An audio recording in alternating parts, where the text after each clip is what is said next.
Hello guys, तो कैसे हैं आप सभी। स्वागत है आपका अपने यूट्यूब चैनल अशरफी क्लासेस में। तो गाइस काफ़ी दिनों से हमारे लेक्चर्स अपलोड नहीं हो पा रहे थे, जिसकी वजह से जिसका कारण ऐसा रहा कि हमें टाइम नहीं मिल पाया। लेकिन अब से जो हमारी लेक्चर्स हैं वो डे बाय डे कंटिन्यू अपने यूट्यूब चैनल अशरफी क्लासेस पे अपलोड होने वाली हैं। ये आपके लिए बहुत बड़ा बिग अपडेट है। और हमारे चैनल के daily day by day lectures देखने के लिए आप हमारे चैनल के नोटिफिकेशन को ऑन करें। सब्सक्राइब तो आपने कर ही रखा होगा। तो गाइज आज हम क्या बात करने वाले हैं, आज हम बात करने वाले हैं राष्ट्र निर्माण की चुनौती, जो हमारी पॉलिटिकल की सेकंड बुक है। सेकंड बुक का पहला चैप्टर है। पहला चैप्टर क्या है? राष्ट्र निर्माण की चुनौती। सेकंड बुक कौन सी? हमारी स्वतंत्र भारत में राजनीति। हमारी जो पॉलिटिकल की बुक है वो दो पार्टों में। एक है समकालीन विश्व राजनीति, उसमें हम पूरे वर्ल्ड पॉलिटिकल के बारे में पढ़ रहे हैं, जिसमें हमने सोवियत संघ के बारे में पढ़ा, अमेरिका के बारे में पढ़ा। उसमें जो भी बात कर रहे थे हम वर्ल्ड के बारे में बात कर रहे थे। लेकिन जो हमारी सेकंड बुक है उसका नाम है स्वतंत्र भारत में राजनीति, यानी कि जो हमारा आजादी के बाद का जो पॉलिटिकल है उसके बारे में हम इस बुक में पढ़ेंगे। तो उसी कड़ी में हमारा पहला चैप्टर है राष्ट्र निर्माण की चुनौती। आपको पता है कि हम 15 अगस्त 1947 को स्वतंत्र हो गए थे। अब स्वतंत्र हो गए थे, उसके बाद भारत दो तरह का था। एक था ब्रिटिश भारत, जहां पे ब्रिटिश पूरी तरीके से अपना राज करते थे। अब जो दूसरा भारत था वो था रजवाड़ों वाला। कौन सा भारत था? रजवाड़ों वाला भारत। तो जो अंग्रेज थे उनका राज चलता था ब्रिटिश भारत पे, और वो ब्रिटिश भारत को आजादी देके 15 अगस्त 1947 को चले गए थे। लेकिन जो हमारा दूसरा पार्ट था, यानी कि रियासत वाला पार्ट, वो पार्ट पूरी तरह से स्वतंत्र था। लेकिन अब जो बात आई हमारे सामने, इनको एक करने की बात आई, इनको एकत्र करने की बात आई। यह हमारे सामने एक बहुत बड़ी चुनौती बनी। इसी को कहते हैं हम राष्ट्र निर्माण की चुनौती। तो देखिए गाइस, हम स्टार्ट करते हैं। जैसा कि यहाँ पे राष्ट्र निर्माण की चुनौती आप जानते हैं, 3 चुनौतियों के बारे में हम पढ़ने वाले हैं। किसके बारे में पढ़ने वाले हैं? 3 चुनौती ऐसी आई थी जो काफी कठिनाई से हमने जिसका सामना किया था। अगर हम पहले की बात करें तो पहला है एकता एवं अखंडता की चुनौती। देश को एक करने की चुनौती और देश को अखंड, बिना बटे हुए भारत, बिना बटा हुआ भारत रखने की चुनौती। अब देश में एकता, क्योंकि इस देश में हिंदू भी रह रहे हैं, इस देश में मुस्लिम भी रह रहे हैं, इस देश में ईसाई भी रह रहे हैं, इस देश में सिख भी रह रहे हैं। तो इन सबको एक रखने की, कहीं ऐसा ना हो कि भारत के टुकड़े हो जाएं, अखंडता की चुनौती। लेकिन अब क्या हुआ? जवाहरलाल नेहरू, सरदार पटेल जैसे नेता जो रहे, इन लोगों ने अहम भूमिका निभाई राष्ट्र को एक रखने में और राष्ट्र को अखंड रखने में। लेकिन फिर भी हमें आगे चल के सामना करना पड़ा। इंडिया पाकिस्तान का विभाजन देखने को मिला, वो अलग बात है, उसके बारे में भी हम आगे पढ़ेंगे। लेकिन जो पहली चुनौती थी, याद रखिएगा, एकता एवं अखंडता की चुनौती आई थी राष्ट्र निर्माणित करने में। किसमें निर्माणित करने में? राष्ट्र को निर्माणित करने में। अगर कोई पहली चुनौती थी वो थी एकता और अखंडता की, सबको एक रखने की और भारत को बंटने ना देने की। और दूसरे की बात करें, लोकतंत्र को स्थापना करने की। किसको? भारत देखो, उससे पहले मुगलों का गुलाम रहा, अंग्रेजों से पहले, ब्रिटिश से पहले कौन आए? मुगल आए, उससे पहले और सल्तनतें चलती रहीं। लेकिन अब जो नेताओं ने सहमति जताई थी वो 2 बात पे सहमति जताई थी। अब अगर हम आजाद होंगे तो आजाद होने के बाद क्या बात बताई कि पूरा देश जो है लोकतंत्र रहेगा, लोकतंत्र पद्धति को अपनाया जाएगा। और दूसरा, समाज में सभी वर्गों को समानता मिलेगी। क्या मिलेगी? समाज में सभी वर्गों को समानता मिलेगी। इसलिए आज हमारा भारत विशाल रूप में हमें देखने को मिल रहा है। दूसरा क्या आ रहा? लोकतंत्र की स्थापना। अब देखो, आजादी से लेके आज तक, आजाद कब हम हुए? 1947 में हम आजाद हुए, और तब से लेके आज 2023 वर्तमान तक हमारे देश में लोकतंत्र रहा है। हमने पहले फर्स्ट बुक में पढ़ा समकालीन विश्व, हमने पढ़ा था कि दक्षिण एशिया में हमने देखा था कि पाकिस्तान में काफी बार हुआ क्या? लोकतंत्र का तख्ता पलट। फिर हमने श्रीलंका में भी देखा, श्रीलंका की स्थिति खराब चल रही है। फिर हमने बांग्लादेश में बात करी। लेकिन भारत ही एक ऐसा देश है जहां पे आजादी से लेकर आज तक लोकतंत्र स्थापित है। इसलिए भारत का जो लोकतंत्र है वो बहुत बड़ा है। अब इसके रहने के भी काफी कारण है। क्यों?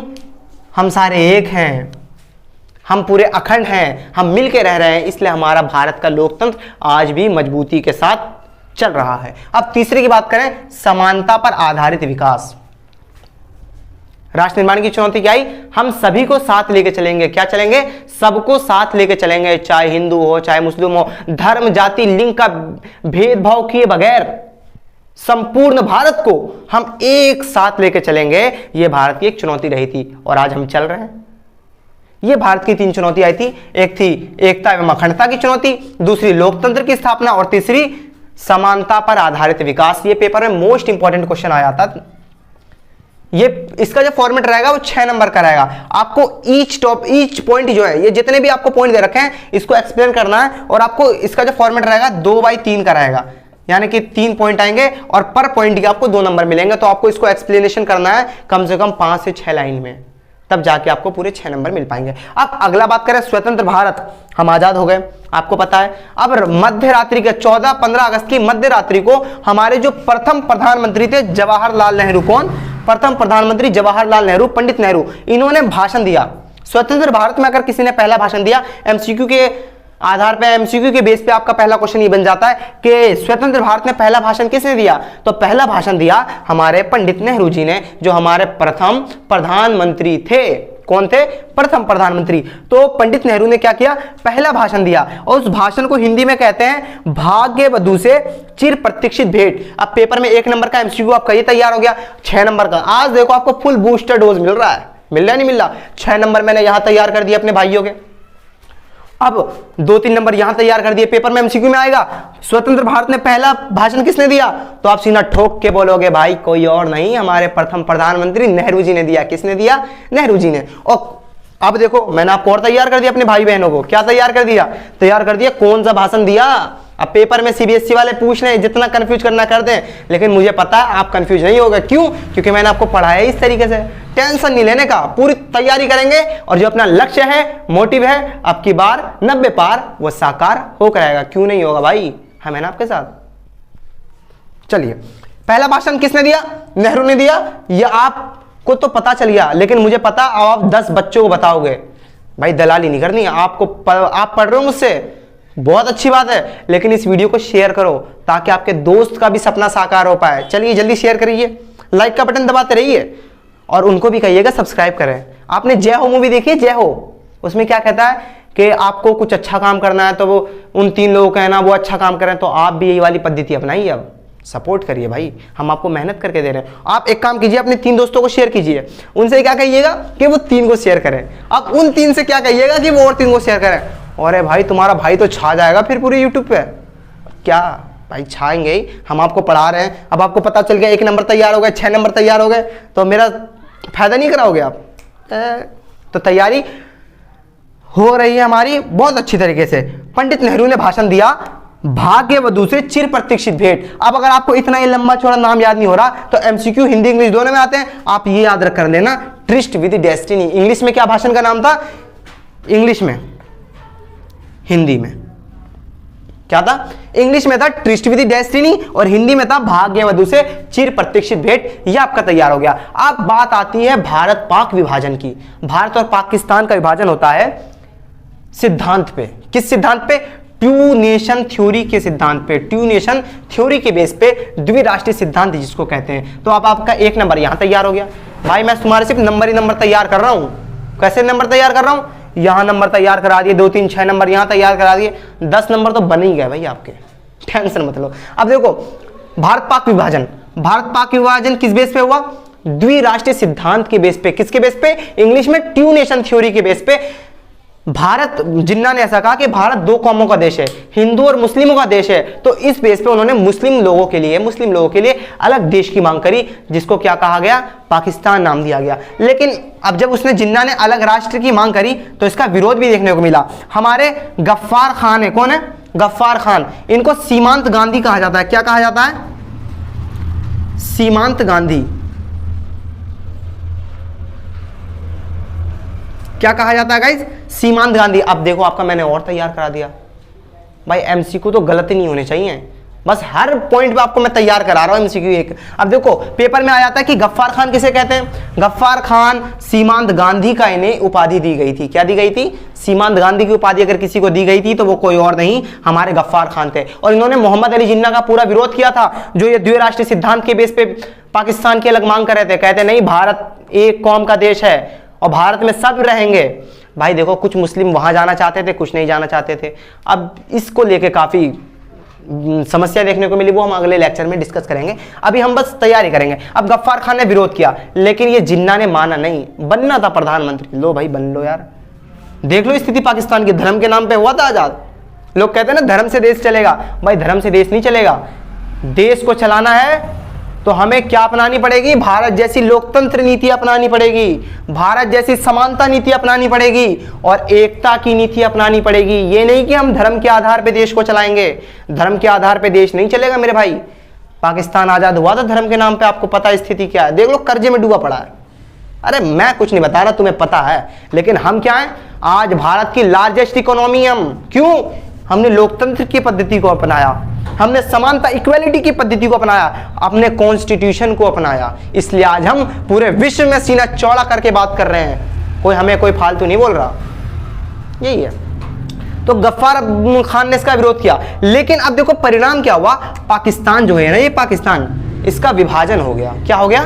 द्विराष्ट्रीय सिद्धांत के नाम पे इसने लड़ झगड़ के, गांधी वांधी सब ने इसको समझाया, नेहरू जी ने समझाया, लेकिन ये नहीं माना जिन्ना, ये मिन्ना हो गया पूरा, इसने नहीं माना। और इस जिन्ना ने क्या किया? पाकिस्तान का बंटवारा कर दिया। अब जब पाकिस्तान का जो बंटवारा हुआ ना, वो पाकिस्तान का एक बंटवारा नहीं हुआ, पाकिस्तान का बंटवारा हुआ एक पूर्वी पाकिस्तान के रूप में और एक पश्चिमी पाकिस्तान के रूप में। अब आप बोलोगे भाई ये कौन सी बात बता दी? हमने फिर दक्षिण एशिया वाले चैप्टर में पढ़ा था पूर्वी पाकिस्तान के बारे में। पूर्वी पाकिस्तान कौन सा? आज का ये बांग्लादेश है। क्या है? बांग्लादेश। तो इसको हमने कब आजाद कराया? इसको हमने 1971 में आजाद कराया। पूर्वी पाकिस्तान को, अभी इसको भी हमने पढ़ा यार, वो अगर आपने उसको इसके बारे में पूरा समझना है तो वाली लेक्चर को देखें, मैं डिस्क्रिप्शन में डाल दूंगा, और प्लेलिस्ट तो वैसे ऑलरेडी मैंने बनाई रखी, उसको देख लेना, पूरा पूर्वी पाकिस्तान समझ जाओगे। तो पूर्वी पाकिस्तान बनना और एक पश्चिमी पाकिस्तान बना। अब पश्चिमी पाकिस्तान कौन सा? तो सर देखो, पश्चिमी पाकिस्तान वो जो आज का पाकिस्तान है उसको पश्चिमी पाकिस्तान कहते हैं, और जो ये दूसरा वाला पाकिस्तान बांग्लादेश उसको कहते थे पूर्वी पाकिस्तान। लेकिन ये अपने आप को स्वतंत्र कर लिया, और इसको स्वतंत्र किसने कराया? हमने कराया। किसने कराया? हमने कराया। अब देखो आज का जो लेक्चर है इसमें हमने क्या क्या पढ़ा? हमने पढ़ा राष्ट्र निर्माण की चुनौती। एक बार दोबारा रिवीजन कर लेते हैं। राष्ट्र निर्माण की चुनौती में हमने 3 चुनौती पढ़ी। एकता अखंडता की चुनौती, लोकतंत्र की स्थापना की, समानता पर आधारित विकास की। फिर हमने बात करा स्वतंत्र भारत में पहला भाषण किसने दिया? तो स्वतंत्र भारत में नेहरू ने पहला भाषण दिया। क्या दिया? भाग्यवधु से चिर प्रतीक्षित भेंट, जिसका नाम था इंग्लिश में ट्रिस्ट विद डेस्टिनी। और भैया आपने क्या पढ़ा है? देखो बाबू हमने क्या पढ़ा है? हमने पढ़ा है भारत पाक विभाजन के बारे में। क्या था भारत पाक विभाजन? टू नेशन थ्योरी के बेस पे इंडिया पाकिस्तान का विभाजन हुआ, जिसका विरोध किया खान अब्दुल गफ्फार खान। कौन थे ये? सीमांत गांधी की उपाधि दी गई थी इन्हें। अब पाकिस्तान के किस तरह बंटवारे हुए? 2 बंटवारे हुए। कौन सा? एक पूर्वी पाकिस्तान, पश्चिमी पाकिस्तान। अब जो ये पूर्वी पाकिस्तान है ये कैसा बन गया है? ये अलग देश बन चुका है, जिसको हम कहते हैं बांग्लादेश। और आपको पता ही कि बांग्लादेश से हमारे रिलेशनशिप कैसे हैं। पाकिस्तान के अलावा हमारे सारे पड़ोसी देश से, पाकिस्तान और चाइना के अलावा भी ऊपर नीचे चल रही है, पाकिस्तान से तो हमें ऐसा चलती रहती है। तो यहाँ की स्थिति जो है, रिलेशनशिप अच्छी नहीं है।